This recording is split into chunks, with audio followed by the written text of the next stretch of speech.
you so much for joining me today. I'm so excited to be talking to you about how I use my Wacom tablet with Kami to really create the perfect pairing for my instruction in my classroom, to give students really rich feedback, and for so much more. So before I dive in, let me introduce myself. My name is Stacy Roshan, and I am the Director of Innovation and Educational Technology at my school. I'm also the author of Tech with Heart, leveraging technology to empower student voice, ease anxiety, and create compassionate classrooms. Again, I'm so excited to have a chance to share some of my experiences using Kami and how I've really gotten superpowers out of that tool when I've paired it with my Wacom tablet. I'm really going to focus on using all of the multimedia tools that Kami allows, such as screen recording, voice recording, text, and also handwriting. I will also show how you can create just an embedded explainer video right within your feedback that you're giving to students, and have all this content reusable so that you can not only use it for one student, but use it for all the students who may have similar mistakes. Now, the way that I have students turn in their work is they can scan in handwritten work, or they can just upload it as images. It's a little bit clearer as a scanned PDF, so that's what I've done for this demo right here. You can run OCR so that your whole document becomes searchable, so that's something that's wonderful. As well, you will then be able to use the accessibility tools, or students will be able to if they need them, like text to speech. So now let's say that it's time for me to give feedback on this student's work. I usually start with the drawing tools, and I just have a Wacom tablet that is plugged into my Mac so that I have all the ability to handwrite here. Makes it much easier for me as a math teacher. So then I would just choose my color, and I can go about marking things up. One thing to note, if you want to highlight anything, you can change the transparency, and sometimes that is nice to be able to do if you want to make your pen thick and just go ahead and highlight anything. So if I want to just give some simple feedback here, let me change it back to a normal pen. I can mark it up using the pen tool. Also, you can use a text box. You can write directly on the document. You can change the size. You can change the color, just like that. You can also change font, and you can move this around anywhere.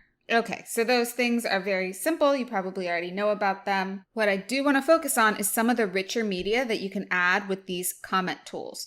So you can add obviously a text comment, but also voice comment, which can be really powerful for students to be able to self-correct. It also allows you to give some tone, and I find it just a bit faster sometimes to deliver a voice memo than to try and write it all out with tone attached. So I can just click on that little voice recorder option and then click anywhere. So say that I want to leave a comment right here. And at this point, it's recording already. So I really like how you broke this down and showed me what you were thinking over here in this little sidebar.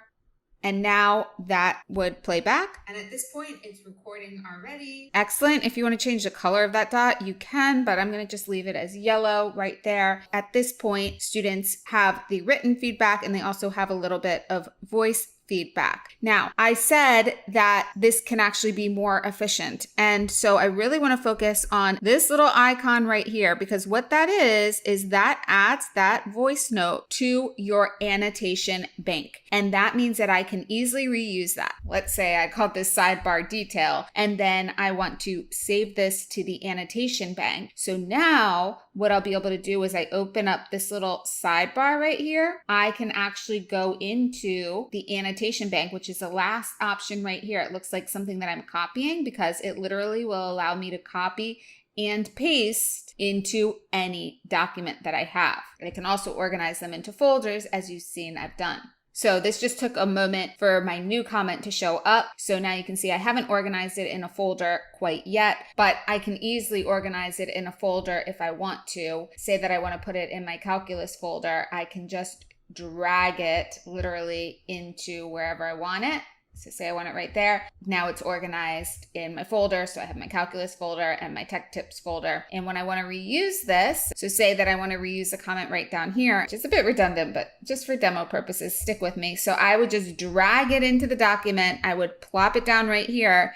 And that audio feedback is now here and it's here. Even if I move to another document, so let's go back to this other one and let's go to the second page here. If I open up the sidebar and now I go into that annotation bank, open up my calculus folder, then I'll see it right here and I can just drag it in right here and at this point it's recording our boom. It's now in my second document here. Awesome. So that's how you can easily reuse feedback. And you know what? It's not just for voice feedback, it's for anything that you've done. So say even like this excellent level of detail is something that I often use on student work. Just if I hover over it, you'll see that it like selects the whole thing. It knows that this is one block. I would just go ahead and save it in my annotation bank, confirm. And so now you see it's added it to the bottom of my list, but I wanted to add this back to my calculus bank. And so now anywhere I go in the document, I can drag and drop that right in,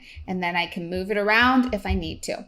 Really great time saver, especially when, you know how it is, when we're grading, we get that same comment on like 10 different documents. Now I just have to write it once and I can write it a little bit more detailed and then just kind of copy and paste it onto multiple students' work. Now, one other thing, say that there's a problem where a lot of people are making the same mistake. Okay, so let's say that this was student work right here and the student made a mistake in solving this. What I can do is I can help them correct it through a video. So I can go over to the comments and I can just do a screen capture and then click where you want to insert the screen capture. And then you can choose if you want to just do your entire screen. I'm going to leave it at that because it's a little bit easier for right now. So I'm going to just click on it and then go ahead and share. And so now I can explain to the student what the correction is. I'm going to pull up my drawing tools and okay, so let's look at what you did here. So you had x squared plus 5x plus 6, and then you broke it down to x plus 6 and x minus 1. Let's FOIL it out and see if we can identify the problem here. So if we FOIL it, we get x squared as our first term. Our outer would be minus x. Our inner would be plus 6x. And our last term would be minus 6 equals 0. Let's combine like terms. We get x squared plus 5x minus 6 equals 0. Let's go ahead and look back at our original question here, which was x squared plus 5x plus 6. So we definitely have a mistake here. Why don't you try again and see if you can correct that? So now this is really detailed feedback to the student to help them correct their mistake. I've given them a lot of actionable feedback in this particular one, which is so much more informative than if I just wrote this out, which might be confusing. What were you doing? So now students can just play this back and they can make it large. Explain to the student what the correction is. I'm going to pull up my drawing tools and okay, so let's look at what you did here. So you had x squared plus 5x plus 6, and then you broke it down to x. And so you can see they can watch this whole video, they can replay it. It's just a video. It's literally a video embedded within the Kami without me needing to go to another document. Quick 14-second video that's going to give students very actionable feedback. Again, I can save this here. So I'm going to go ahead and add this to my annotation bank. So I might make it specific to this assignment, and I'm going to save that to the annotation bank over here. And sometimes you'll see like it's not showing up right away. Sometimes I do find that I need to just do a quick refresh and then open that sidebar back up. Probably if I was more patient, it would have come up, but there it is. And so now I could reuse this. Let's say I go over to the other student's demo and let's refresh that one.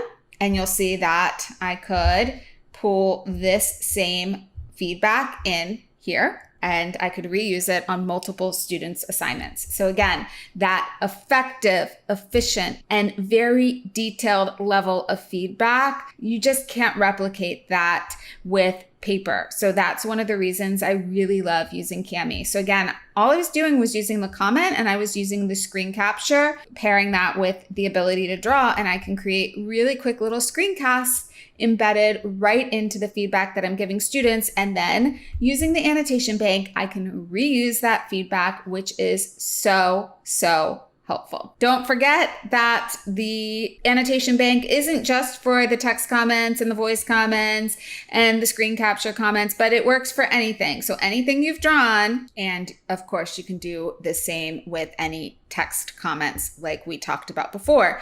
In addition, because it's so easy to share, you could have students mark up each other's work and give one another peer-to-peer feedback if you're at that level of the class where students are able to give really good feedback to their peers. That is, of course, something you would have to work up to. Anyway, I hope that this video gave you some good ideas and also helped you see, again, how we can use Kami to cut down on our grading time, which is something that I really wanted to focus on here, while also giving students feedback that is more actionable so that they can really learn from whatever corrections that you are providing them right in the Kami, all with one tool. It's collaborative, so it gets shared back with them. All right, and that is going to conclude this video. I hope you learned a thing or two. I hope you enjoyed, and that will be it for me for now. Bye.